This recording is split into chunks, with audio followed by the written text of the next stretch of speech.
Hey there, welcome back. It's Shireen. I'm here with another video tutorial. This is part of my quick tip series. I try to keep these 5 minutes or less and give you some really useful hacks, things to kind of speed up your workflow, make things a little bit easier for you, and so that you get up and comfortable and get all of the complicated technical stuff out of the way and get right to work. So today's quick tip, normally I do Adobe for Fashion, but today's quick tip is really something I think everyone can use, anyone working with images. We're going to create today a contact sheet in Photoshop. It's just a couple minutes. And so again, too, it's just a really great way to see all your images in one place, to be able to make those edits and, potentially print them, look at them on screen, just a nice organizational tool. Okay, so let's get started. Under File, we're going to choose Automate. This is something that once you set up all the right settings, Photoshop rather does that on the back end, and you kind of just get to relax, and it's great. So I'm going to go Automate Contact Sheet. So I already set up a folder. As you can see, I chose, rather than open documents or such, I have a folder, and it's called Headshots. So I recently took some headshots. I'd like to be able to see all those photos in one place so I can make the final decisions on which one I'll be using for this purpose. So I'm going to go ahead and set up Choose, and I will point my browser. Right now, as you see, it's on my desktop. Under Include Subfolders, if there happens to be any subfolders within, it'll apply the same rules that we're setting up here in the Automate task function. Under the document size, again, this is really up to you.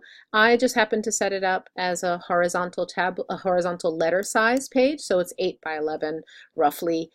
This can kind of be anything. Sometimes when I like to look at everything in a big square, I set it up as a square. Whatever size you like. You can choose to leave the layers intact, or you can flatten them. I like to leave them intact just in case I need to kind of move them around.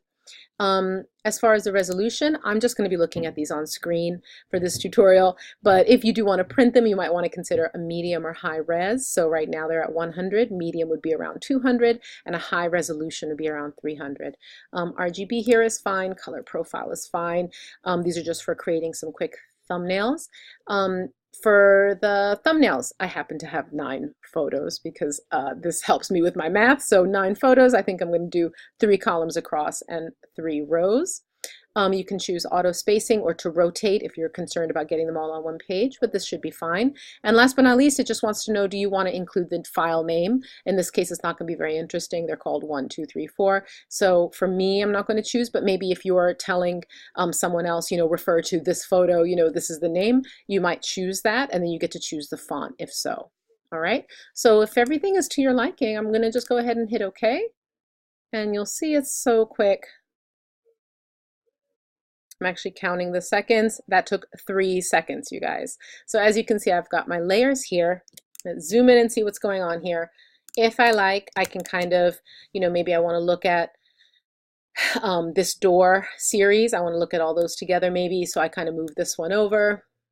So here's where we were standing at the door. So by the way, I want to make sure I give credit to the photographer, Desiree Conston. So thank you to her amazing photography work. But here's where I can kind of see everything in one place. I've got my layers active. I can, take off the visibility if there's some that I kind of want to pull away from.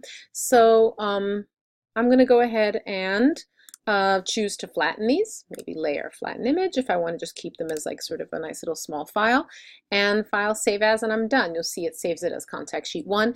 If I had too many photos for this page, then it would actually set up a whole new page, and it would keep going until it's exhausted all of the photos. In other words, if I had way too many photos, it would make like page number 1, 2, 3, 4, and it's up to you, if you want to keep those or not. So that's how to make a contact sheet in Photoshop. So again, File, Automate, Contact sheet is right there. Okay, so I hope that was really helpful. Please, if you have any questions, you can ask in the comments below. Be sure to like and subscribe, and thanks for watching. See you next time.